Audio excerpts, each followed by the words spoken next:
Shop में जब आप कोई स्टॉक आइटम सेल करते हो तो हर आइटम का प्राइस मतलब उसका रेट याद रखना थोड़ा मुश्किल काम है। तो इसके लिए आप क्या कर सकते हो, प्राइस लिस्ट बना सकते हो टैली के अंदर।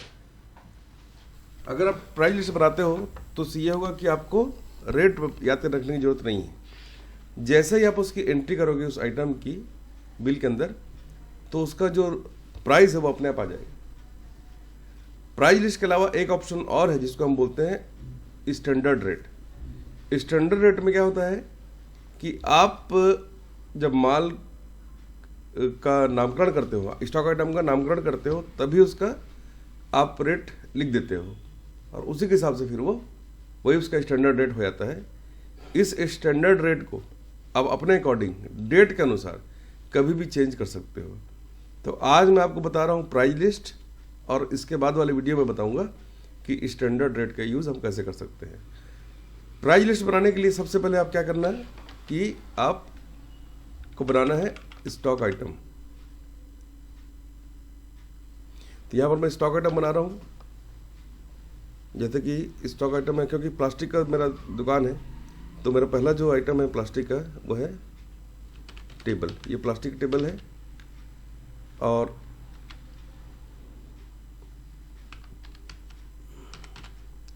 ये है इसका स्टॉक ग्रुप और इसका यूनिट है पीस। ठीक है,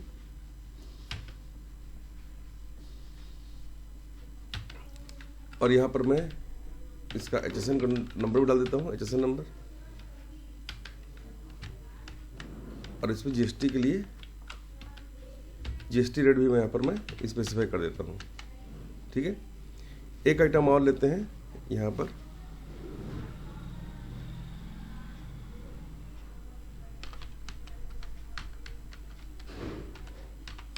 plastic toy.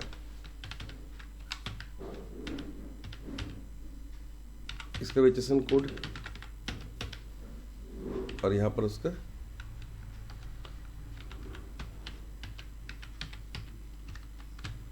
GST number, GST rate डाल दिया यहाँ पर। ठीक है, सबसे पहले वाउचर में जाके हम इसको परचेस करेंगे। ठीक है, तो परचेस करना तो आपको आता ही है। तो यहाँ पर परचेस का मैंने यहाँ पर इसका GST नंबर भी डालना है जहाँ से माल खरीद रहे हो, और परचेस का लेजर भी हमने नहीं बनाया है तो वो भी हम यहाँ पर क्रिएट कर सकते हैं। ये बन गया। यहाँ पर मैंने आइटम का नाम लिख दिया है। यहाँ पर मैंने इस आइटम को 80 रुपये के हिसाब से 100 खरीद लिया है, और टेबल खरीद लिया है मैंने 20 पीस 700 रुपये के हिसाब से, और फिर LC करके CGST जो कि अंडर ड्यूटीज़ एंड टैक्सेस आता है, GST मैंने लिया यहाँ पर, CGST आगे यहाँ पर, और स्पेस दबाकर क्रिएट में जाकर भी आप बना सकते हो SGST, जो कि यहाँ पर इसका ऑप्शन है। ठीक है, ये मैंने परचेस कर लिया है। ठीक है, अब ये करने के बाद क्या करना है आपको, इसका प्राइस लिस्ट बनाना है। तो क्रिएट में जाओगे आप तो यहाँ पर देखो प्राइस लिस्ट का ऑप्शन दिखाई दे रहा है क्या।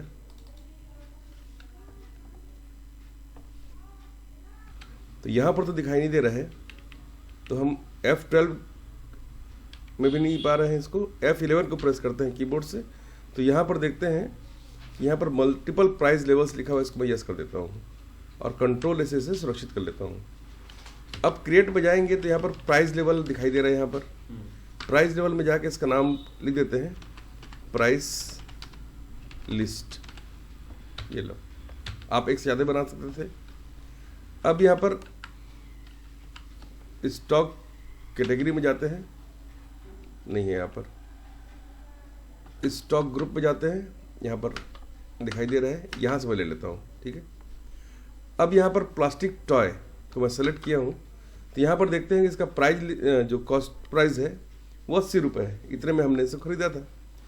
0 से लेकर अगर ये टॉय कोई 10 पीस तक खरीदेगा तो उसको हम ये टॉय बेचेंगे 130 में, ठीक है। लेकिन अगर 10 पीस से लेकर 50 पीस तक कोई यही टॉय खरीदेगा तो उसको हम ये टॉय बेचेंगे 110 रुपये में, प्लस 2% का डिस्काउंट भी देंगे। 50 से लेकर 100 पीस तक अगर कोई ये टॉय खरीदता है तो हम उसको ये टॉय बेचेंगे 100 रुपये में, प्लस उसमें 2% का और डिस्काउंट भी देंगे। और 100 से ऊपर कितना भी लेंगे, क्योंकि मैंने यहाँ पर कुछ लिखा हुआ नहीं है, तो ये हम उसको देंगे 90 रुपये में, साथ में 2% का डिस्काउंट, ठीक है। सेकंड जो हमारा आइटम है वो है टेबल, जिसका हमारा कॉस्ट है 700 रुपये का। अगर कोई ये टेबल 50 पीस तक खरीदेगा तो उसको हम लगाएंगे 1000 रुपये। अगर 100 पीस तक लेंगे तो हम उसको लगाएंगे इसको 900 रुपये प्लस 5% का डिस्काउंट। अगर कोई 100 से ज़्यादा लेता है इस चीज़ को तो हम उसको लगाएंगे 800 रुपये प्लस 5% का और डिस्काउंट। इस तरीके से मैंने एक प्राइस लिस्ट सेट कर दिया है, ठीक है, जो कि 1 अप्रैल 2024 से एप्लीकेबल है, ठीक है।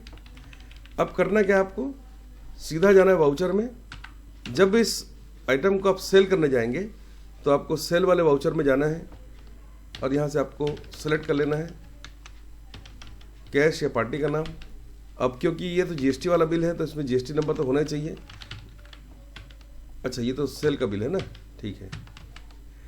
तो यहाँ पर प्राइस लिस्ट ले लो आप, और सेल का मैंने लेजर नहीं बनाया था तो सेल्स का एक लेजर मैं यहाँ पर क्रिएट कर लेता हूँ जो कि अंडर सेल्स अकाउंट होगा। अब यहाँ पर नेम ऑफ आइटम आपने लिखा प्लास्टिक टॉय, 1 पीस का रेट देखो आप।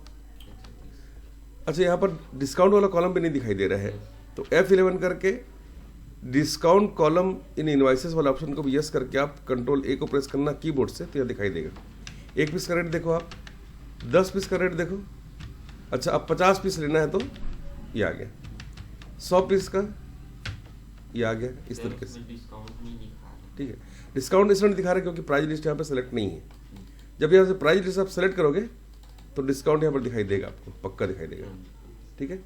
जैसे इसको आप 200 पीस करोगे तो ये डिस्काउंट दिखाई दे रहा है। 50 पीस में देखो रेट इसका 100 रुपये हो गया और 1 पीस में इसका रेट 130 रुपये हो गया, ठीक है। सेम ऐसे ही जब आप टेबल को बेचने जाओगे, सिंगल टेबल का रेट है 1000 रुपये, 50 टेबल का रेट देखो खुद ब खुद 900 रुपये हो गया, प्लस 5% का डिस्काउंट भी आ गया इसके अंदर में। और अगर आप 101 टेबल खरीदते हो तो ये खुद ब खुद इसका रेट 800 रुपये हो गया और 5% का डिस्काउंट भी दिखाई दे रहा है, ठीक है। इसमें SGST और CGST बहुत इजीली काम करेगा, है ना। और इस तरीके से आप एक बिल बना सकते हो प्राइस लिस्ट के साथ में, जिसमें आपको हर स्टॉक आइटम का प्राइस याद रखने की आवश्यकता नहीं है, वो खुद ब खुद यहाँ पर आ जाएगा। लेकिन आपको प्राइस लेवल सेलेक्ट करना जरूरी है, और ये जो चीज़ है प्राइस लिस्ट, ये सिर्फ सेल वाले वाउचर में ही काम करता है, ठीक है।